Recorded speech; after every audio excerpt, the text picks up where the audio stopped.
Hello, my friends, and welcome once again to stately Vaughan Manor. Today, we're going to be talking about Dark Matter by Blake Crouch. Yes, Dark Matter. This was the book that won for me the big booktube spin that happened a couple weeks ago. This was my winner. Dark Matter. This was suggested to me by Working Man Reads. Thank you, Working Man. You're the best. So Dark Matter by Blake Crouch. This, I want to say right at the front of the video, was a good book. I liked this book. I had a good time with this book. And I want to say that right now because I'm going to have a little bit of criticism on this book because while it was a good book, it certainly was not a great book. And it could have been a lot better than what it was. But like I said, it was good, just not great. So let's get into it. Dark Matter by Blake Crouch. This book is about Jason Desson, the world's dumbest genius. Jason Desson was on track to being a great scientist. He had a really cool invention all set up. But then he had to give it all up for his family. He had to give up his dreams of being a great scientist and had to settle for being just an ordinary physics professor, which is not a bad thing. It's not bad being a physics professor, but for this guy, no, because he could have been great.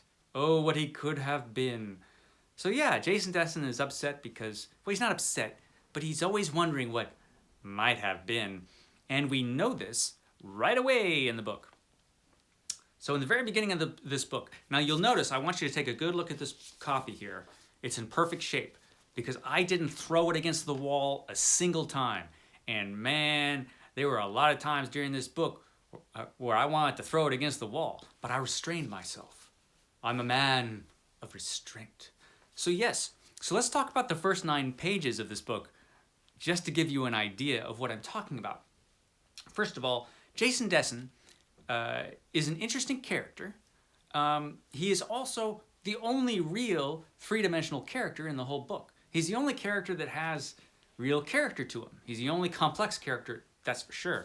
Every other character in this book is paper thin, including Daniela, his wife. She's almost a character, but not quite. And I think there's a reason for that. The reason, I believe, is just the way this book is written. It's short sentence, short sentence, short sentence, paragraph, paragraph, more short sentences. And this, I mean, the whole book looks like that. Just a series of haiku-like short sentences with maybe a little paragraph here and there. But the whole thing is just like, I mean, any page I turn to, they all look like that. And I don't know if that's just Blake Crouch's style. This is the only book by him that I have read. Or if it was a deliberate choice that he chose in order to help the narrative speed along at breakneck speed. It could have been a deliberate choice. And it does work if that was his intention, because the narrative does hurtle forward like a rocket. But that does mean there's not a lot of room. Heck, there's no room at all for real characterizations in the whole book.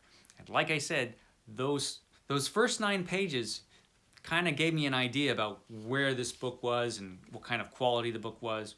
So the book opens with the happy family, the Dessons, Daniela and young Charlie, their son, and they're making dinner, and Daniela's drinking wine, and they're all hanging out in this nice little family setting.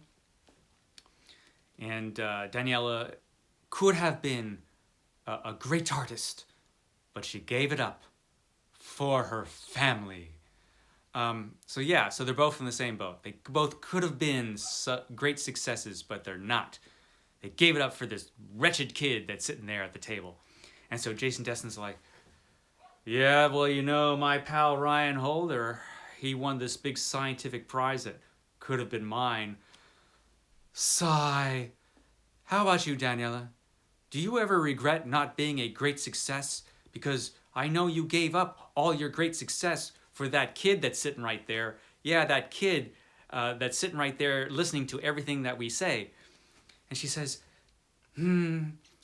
Oh, I wonder about it sometimes. What about you? Do you ever regret not becoming a great scientist because you had to give it all up for this wretched child who's sitting right there, this one that's hearing every word that we say about how he ruined our lives and prevented us from being great successes? And the kid's like, oh, dudes, whatever. So, yeah, so this is the opening scene. And at some point during the scene, it turns out that Jason's friend Ryan Holder, who has just won this big scientific prize that could have been Jason's if only he hadn't given it all up for his family. Anyway, he's at this bar celebrating this big prize, and Danielle is like, "Oh, go see your friend, go to the bar. We're only doing this dinner thing because of a contrived situation. Just go over and see your friend." So he's like, "Okay, I will." So he walks over to see his friend, and he walks into the bar, and he walks into a scene that we've seen on television probably I don't know how many times, where the successful guys there with all his students surrounding him, and he's like the big deal, and they're all gazing at him like he's like a god. And Jason comes and sits down, and Ryan's like, oh, Jason, you know, all this success could have been yours.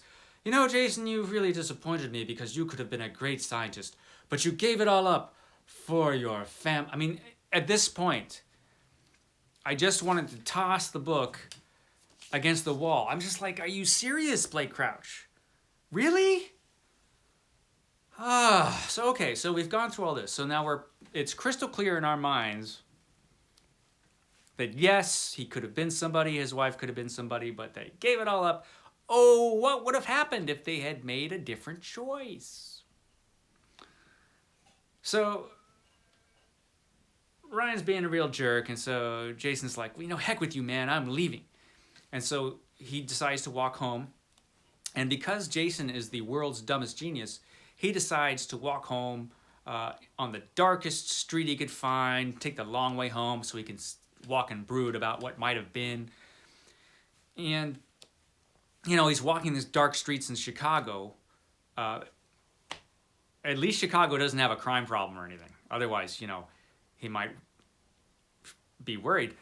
But no, he's walking home, and wouldn't you know it, somebody starts trailing him and then kidnaps him at gunpoint and makes him drive to this secluded location. And his kidnapper makes him get out of the car, and they go down. And I'm not going to tell you too much more of what happens in the plot. I will mention that the identity of the kidnapper you pretty much guess right away. I don't think you were supposed to, because our genius Dessen doesn't guess it for like almost half the book. But man, we know as readers like right away who this guy is. But I have to say, at that midpoint of the chapter, by about page 10, the plot does start rocketing forward. It does get much better after that, after the whole contrived beginning. And it's a pretty fun book after that. But what I said about the character stands. I would say that the actual writing in the book is at about good TV show level. Not great TV show level. Not The Haunting of Hill House TV show level. I'm talking about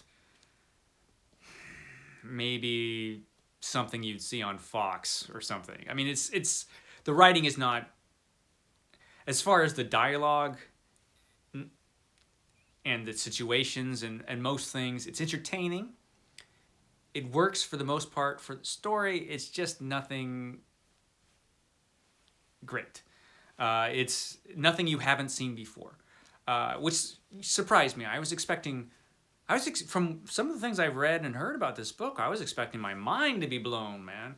No. This book came out in 2016. The first season of The Flash, I believe, came out in 2014. A lot of the same stuff happens in the first season of The Flash as happens in this book.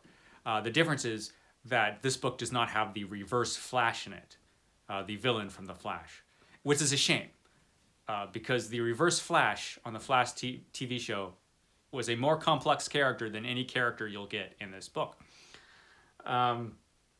Jason Dessen is the only character in the whole book that has a real character. Now, Jason Dessen is kind of he's not a bad guy, but he is kind of self-centered and he is kind of selfish.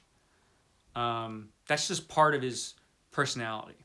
And he has to be that way in order for the events that happen in this book to happen the way they happen. He has to be a guy that, if he were to have a bad several days or go through a really traumatic situation, he could just become, you know, a murderer, for example. That could happen with this guy, given the right set of circumstances, because he's kind of selfish and self-centered. But at the same time, he does love his family dearly. His love for his family is sincere. And he's not all bad, this guy, at all. So, you know, he could also overcome his selfishness and self-centeredness. He can overcome that and be kind of self-sacrificing too, you know. So he is a real three-dimensional character. He's dumb as a rock for a genius. For a physicist, I mean, this guy, the decisions that he makes all throughout this book, he makes some of the most boneheaded decisions.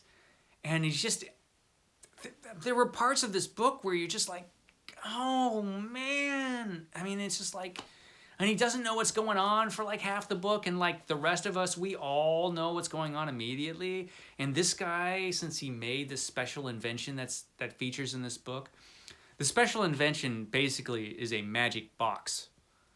I mean, there is some scientific mumbo jumbo in this book, but it is all nonsense, the science in this book, which is okay. I mean, it's just basically a science fiction story, science fiction thriller. So, you know, a lot of science in science fiction is pretty bad, pretty shaky science. This science is nonsense. But that's okay. That's okay, like I said. But as a scientist, he should have known what was going on, you'd think. A lot quicker than he did, it seems to me. And the magic box that features in this novel has a bunch of stuff that's never explained. I mean, there are just things that don't make sense about it. Like, if you examine it too closely for like more than like a couple minutes, all these things pop up. There's like, well, why is, and how did, and if that works that way, then, and why does it work that way at all? Don't question it too much, because you will want to throw the book against the wall, and you don't want to do that.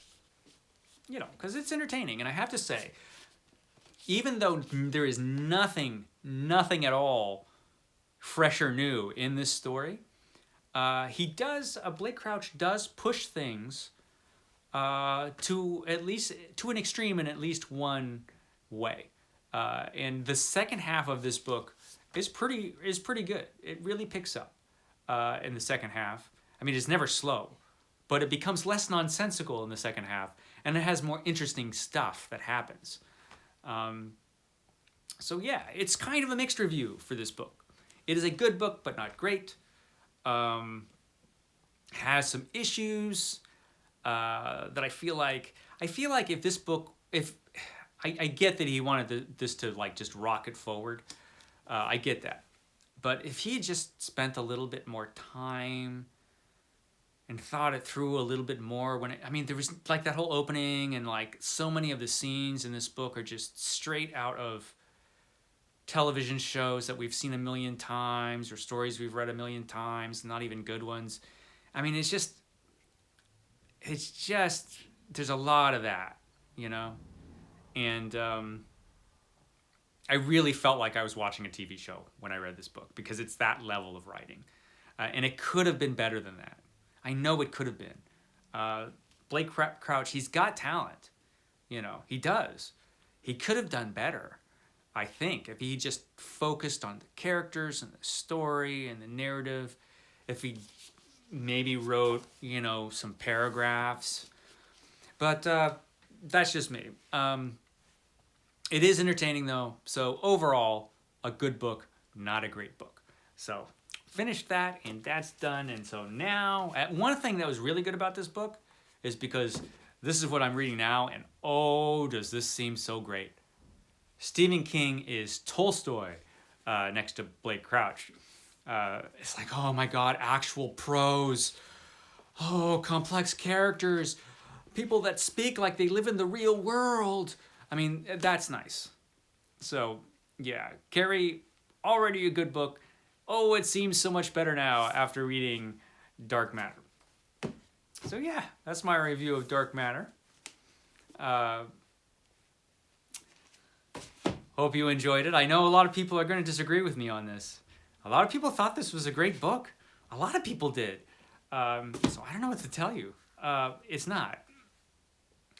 So that was Dark Matter. Catch me tomorrow. I think tomorrow I'm going to have a little update video. I've got some updates and some announcements for things that are coming, exciting things here at Vaughn Manor that you want to check out. So yeah, catch me tomorrow, and I will see you then. Thanks, guys.